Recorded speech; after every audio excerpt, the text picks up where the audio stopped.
దేశీయ stock market సూచీలు భారీ నష్టాల్లో మొదలయ్యాయి. సెన్సెక్స్ 1600కు పైగా, నిఫ్టీ 450 పాయింట్లకు పైగా నష్టాల్లో ఉన్నాయి.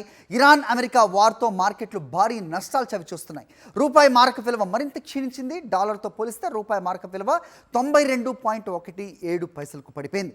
అలాగే అన్ని ఏషియన్ మార్కెట్స్ కూడా భారీ నష్టాల్లో కొనసాగుతున్నాయి.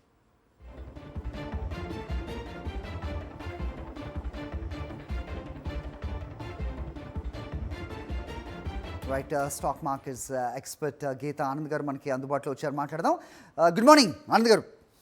Good morning sir. Geeta Anand garu వినిపిస్తోందా? వినిపిస్తుంది. యా. సో ఎలా చూడాలి సార్? బ్లడ్ బాత్ ఇంకా కంటిన్యూ అయ్యే అవకాశాలు కనిపిస్తున్నాయి, ఎక్కువగా ఉన్నాయని చెప్తున్నారు ఎక్స్పర్ట్స్. ఏంటి మీ అనాలిసిస్? గత 5 ట్రేడింగ్ సెషన్లలో నిఫ్టీ దాదా 1400 పాయింట్లు కోల్పోయింది. అంటే చాలా వేగంగా పతనమైందని చెప్పొచ్చు. అమెరికా భారత్ మధ్య సుంకాల తగ్గింపు వార్తలతో గత నెలలో భారీగా గ్యాప్ అప్ తో ఓపెన్ అయినటువంటి మార్కెట్ తర్వాత అదంతా కూడా దిద్దుబాటుకు లోనైంది. దాదాపు 10 నెలల కనిష్ట స్థాయికి పడిపోయినటువంటి పరిస్థితి చూస్తున్నాం. మొన్న శుక్రవారం రోజు మార్కెట్లు గ్యాప్ డౌన్ తో ఓపెన్ అయినా చివరిలో కొనుగోళ్ల మద్దతు కొంత నిలదొక్కున్నాయి సోమవారం రోజు. కానీ ఈ రోజు చూసినట్లయితే గ్యాప్ డౌన్ తో ఓపెన్ అయింది. తర్వాత ఇంకా కూడా మరింత పతనం అవుతున్నటువంటి పరిస్థితి చూస్తున్నాం. సో ఈ రోజు కొంచెం ఇన్వెస్టర్ల పాలిట పీడకలుగా మారేటువంటి అవకాశం ఉంటుంది.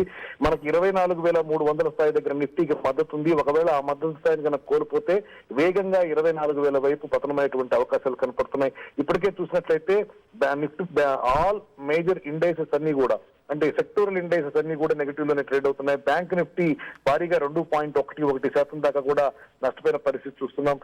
కేవలం 300 స్టాకులు మాత్రమే ప్రాఫిట్ లో ట్రేడ్ అవుతూ ఉంటే 2,400 స్టాకులు నెగిటివ్ లో ట్రేడ్ అవుతున్నాయి. లాభపడ్డ ప్రతి ఒక్క షేర్ కి 7 షేర్లు నష్టపోయినటువంటి పరిస్థితి చూస్తున్నాం. కొంత పానిక్ సెల్లింగ్ కూడా మార్కెట్ లో జరిగేటువంటి అవకాశాన్ని అయితే మనం తీసిపారేయలేం. 24,300 స్థాయి అనేది కీలకం అవుతుంది. ఒకవేళ అది కోల్పోతే 24,000 దాకా పడిపోయేటువంటి అవకాశం ఉంది. ఆల్రైట్ గీతానంద్ గారు, థ్యాంక్స్ ఫర్ అనాలిసిస్.